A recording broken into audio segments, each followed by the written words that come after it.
Assalamualaikum dan salam Sarawak, bersama saya Fidas Matrang. Tumpuan berita. Kerajaan Sarawak setuju memberi bantuan khas Aidilfitri dan Gawai Dayak sebanyak RM500 kepada semua grad pegawai Perkhidmatan Awam Sarawak bersempena sambutan Aidilfitri dan Gawai Dayak tahun 2022. Menurut kenyataan Pejabat Premier Sarawak pada Rabu, bantuan khas tersebut akan dibayar pada bulan April, iaitu sebelum menjelang Hari Raya Aidilfitri dan Gawai Dayak akan datang. Katanya pemberian ini adalah bagi menghargai jasa dan pengorbanan anggota Perkhidmatan Awam Sarawak dalam menggalas tanggungjawab menyampaikan perkhidmatan kepada rakyat, terutamanya semasa negeri dan negara menghadapi tempoh yang penuh cabaran ini.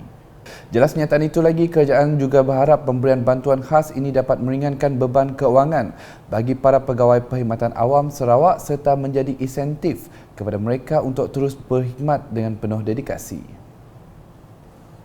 Ke berita seterusnya, pembelajaran ilmu sains perlu dipupuk sejak dari awal lagi, khususnya dari peringkat prasekolah. Menteri Pembangunan Wanita, Kanak-kanak dan Kesejahteraan Komuniti Datuk Seri Fatimah Abdullah berkata, ini bagi merangsang minda kanak-kanak supaya lebih kreatif, inovatif dan berdaya saing secara sihat. Katanya pendedahan terhadap kanak-kanak untuk meneroka ilmu sains melalui pelbagai aktiviti yang menyeronokkan dapat memupuk minat mereka dalam bidang sains. So it has to do with maths and science. Itu satu usaha kami pada masa tersebut untuk memberi pendedahan awal kepada anak-anak dan juga untuk meningkatkannya setelah memberi kesedaran, meningkatkan minat mereka dalam matematik dan sains. Beliau berkata demikian pada sidang media semasa menerima kunjungan hormat Petronas Petroscience untuk program Libat Urus di Pejabat Menteri Pembangunan Wanita, Kanak-kanak dan Kesejahteraan Komuniti Baitul Makmur 2 pada Rabu. Sementara itu, Pengarah Komersial dan Experience Petroscience KL Kamarudin Kasim berkata usaha untuk mempelbagaikan program dan aktiviti di Petroscience Play Smart di Dewan Suara Kuching mampu menarik minat pengunjung dari pelbagai lapisan masyarakat mahupun peringkat umur. Sebab kita yakin dalam masa terdekat, insyaAllah Petroscience Play Smart akan dibuka untuk semua mengunjung baliklah untuk jadi pengunjung penuh. Tapi tujuan penting untuk kami berjumpa dengan Datuk ialah untuk mengadakan beberapa program strategik untuk sama kita menaikkan minat anak-anak kita di Sarawak ni agar dia punya minat and awareness terhadap STEM tu boleh dipupuk dan ditambah nilai lagi bila adanya mereka membuat lawatan dan program tambahan di Petroscience Play Smart. Dalam pada itu, beliau turut memberitahu warga pendidik pertubuhan bukan kerajaan NGO dan ibu bapa perlu ada pelibatan di dalam program yang bakal diadakan kelak setelah 2 tahun Petroscience Play Smart tidak beroperasi serta ditutup berikutan pandemik COVID-19. Selanjutnya mengenai Premier Sarawak Datuk Patinggi Tan Sri Dr. Abang Abdul Rahman Zuhari Tun Datuk Abang Openg berhasrat mahu Sarawak mencapai matlamatnya dengan mentransformasi ekonomi menjelang 2030 setanding dengan ekonomi digital paling maju di dunia. Perkara ini dimaklumkan Menteri Utiliti dan Telekomunikasi Sarawak, Datuk Julaihi Narawi semasa berucap dalam menandatangani Memorandum Persefahaman MOU di antara Sarawak Information System Sdn Bhd Sains bersama Sakofa dan PP Tel di Pusat Konvensyen Borneo Kuching BCCK pada Rabu. Justru katanya Sarawak perlu melonjakkan beberapa fasa pembangunan ekonomi. Many initiatives supporting and advocating the digital economy have been successfully implemented. I'm pleased to inform everyone that we are well on track to building a digital Sarawak. Datuk Julaihi menambah untuk mencapai negeri maju menjelang 2030, Kerajaan Sarawak mula menggunakan Panduan Strategi Pembangunan Pasca COVID-19 PCDS 2030 yang dilancarkan pada Julai 2021. The post-COVID-19 Development Strategy 2030 was launched in July last year to achieve the Premier's vision of Sarawak becoming a developed region with a thriving economy by the year 2030, where everyone enjoys economic prosperity, social inclusivity, and a sustainable environment.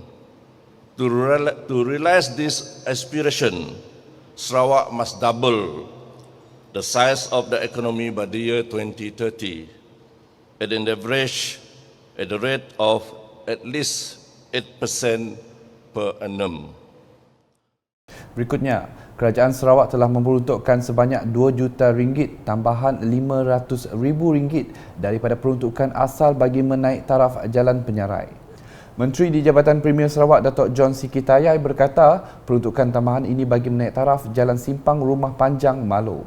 Tidak ke bungkus 1,5 juta ke kena ngerepe 27 km tu. Tang bisik nasihat baru, boleh baru ke kita bisik minta baru. Lalu dia perintah bagi 500,000. 500,000 tu dia kena khas kena agak simpang ngagai Rumah Malo baru kente. Artinya 2 juta estimate ke kena ngagak jalan kita ke 120 ulu jalan kita. Jadi itu kena repair sementara dulu. Beliau berkata demikian semasa berucap melancarkan kerja-kerja baik pulih Jalan Penyarai di simpang Jalan Penyarai Tatau pada Isnin. Jalan dari simpang menuju ke Sungai Penyarai sepanjang 27 km akan diperbaiki dengan peruntukan RM1.5 juta. Dalam pada itu, Datuk John Siki turut memberitahu telah berbincang dengan Jabatan Kerja Raya JKR dan Pegawai Daerah Tatau, Jabang Juntan untuk menaik taraf Jalan Nanga Kelebu ke Rumah Panjang Ado dengan menggunakan premix tar.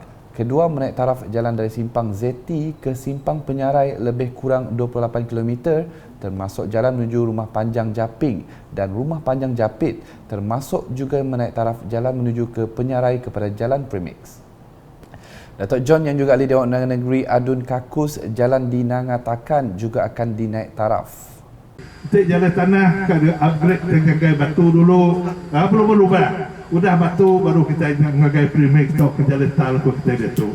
Lalu pihak mengagai jalan kita ke Longbia ngagai data Kakus mega bulan baru detena ke bungkus 47 juta. Jalan data Kakus ngagai Terdahulu, Pegawai Daerah Tatau Jabang Juntan memberitahu projek kerja-kerja baik pulih Jalan Penyarai ini akan diselia JKR melibatkan skop kerja termasuk membuat parit tepi jalan dan menabur batu khususnya tempat-tempat jalan yang rosak. Beralih ke perkembangan kesamarahan. Program Aktif Kampung Kuap Dayak yang berlangsung pada Sabtu lepas telah mendapat sambutan memberangsangkan daripada penduduk setempat. Ianya disertai seramai 50 peserta merangkumi ahli-ahli jawatan kuasa kemajuan dan keselamatan kampung, Biro Wanita serta badan bukan kerajaan NGO di kampung tersebut dan kawasan sekitar. Ahli Parlimen Kota Samarahan Datuk Rubiah Wang menegaskan program tersebut sangat penting sebagai landasan membentuk komuniti yang sihat serta cergas. Katanya ia turut jadikan platform untuk menyatupadukan masyarakat setempat. Beliau berkata demikian semasa berucap pada perasmian program tersebut pada Sabtu. Sementara itu, Datuk Rubiah menjelaskan beliau sentiasa menumpukan perhatian terhadap usaha membangunkan kampung tersebut melalui pelbagai projek pembangunan infrastruktur yang telah dan sedang dilaksanakan pada masa ini. Ujarnya antara projek tersebut termasuklah projek menaik taraf sistem peparitan, padang bola sepak, grandstand dan Dewan Masyarakat. Di Serian pula, pertandingan bola keranjang menerusi program Malaysia Sport League 2022 MSL 2022. Peringkat bahagian Serian telah menutup tirainya baru-baru ini. Majlis penutupan dan penyampaian hadiah telah disempurnakan Timbalan Menteri Pengangkutan 1, Datuk Dr. Jerib Susil bertempat di Gelanggang Bola Keranjang Siburan. Sebanyak 8 pasukan telah menyertai pertandingan tersebut dengan kategori lelaki dimenangi pasukan Heng Kong Electric Curl, manakala kategori wanita dimenangi pasukan Domineering Sisters. Semasa berucap, Datuk Dr. Jerib yang juga ahli Dewan Undangan Negeri Adun Mambong amat menggalakkan pertandingan sihat seumpama itu diteruskan bagi memupuk sikap muhibah, toleransi yang tinggi, persefahaman dan pembinaan kualiti moral serta fizikal di kalangan penduduk di kawasan itu. Katanya lagi ini kerana sukan dapat memberi manfaat yang amat besar terhadap aspek kemanusiaan sejagat melibatkan peranan individu, masyarakat dan negara. MSL Anjuran Jabatan Belia dan Sukan Negeri Sarawak dengan kerjasama Persatuan Bola Keranjang Siburan ini diadakan bertujuan untuk memupuk minat bersukan di kalangan masyarakat setempat di samping menarik penyertaan ramai di peringkat akar umbi demi melahirkan satu masyarakat berbudaya sukan. Berita teruskan dengan program Jom Gunting Rambut kembali ke sekolah telah mendapat sambutan yang menggalakkan daripada pelajar-pelajar Sekolah Menengah Kebangsaan SMK Katibas yang telah memulakan sesi persekolahan mereka pada minggu ini. Ahli Dewan Undangan Negeri Adun Katibas Lidam Ahsan turut hadir meninjau dan merasmikan program tersebut pada Isnin. Program ini bertujuan membantu meringankan beban perbelanjaan ibu bapa yang membuat persiapan sempena pembukaan semula sekolah. Menurut Lidam, ini akan memberi semangat dan keyakinan kepada pelajar untuk turun ke sekolah dengan penampilan yang lebih kemas serta rapi. Program ini dianjurkan bersama SMK Katibas dan Sebekas Katibas, manakala tukang gunting daripada Barber Aming and Family. Rata-rata pelajar yang ditemui mengucapkan terima kasih dan menyokong program seperti ini agar diadakan lagi di masa akan datang. Sementara itu, Bazar Ramadan Setutong terus menjadi tarikan kepada semua lapisan masyarakat untuk berkunjung dan membeli pelbagai juadah makanan dan minuman untuk berbuka puasa. Menerusi tinjauan wartawan Unit Komunikasi Awam Sarawak UKAS pada hari ketiga berpuasa, suasananya kelihatan meriah dengan orang ramai masih teruja untuk membeli juadah makanan mereka selepas 2 tahun tidak diadakan.